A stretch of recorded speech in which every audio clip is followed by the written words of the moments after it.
Баршаңызға қайырлы таң. Сіздер үшін керемет дәмді әрі тойымды болатын таңғы асты жасауды ұсынамын.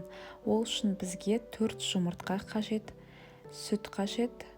Осылардың барлығын араластыра отырып, үстіне ұн қосамыз. Ұнды барлығын бірден емес, аз-аздан салып, жақсылап араластырамыз. Және де осы массамызға ұсақталып, кубиктеліп туралған колбаса шұжығымызды қосамыз. Және де осыған ас көк қалауыңызша қосуға болады.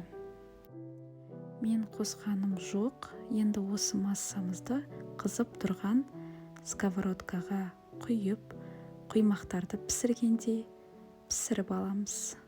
Алдымен бірінші жағын пісіріп алып, екінші бетіне аударғаннан кейін үккіштен, яғни теркадан өткізілген сырымызды бір бетіне салып, екінші бетін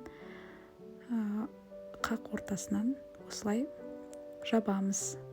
Екі бетін қызартып пісіріп аламыз. Мінекей біздің таңғы асымыз дайын. Жасап көріңіздер, сіздерге ұнайтынына сенімдімін. Сіздермен бірге болған Динара.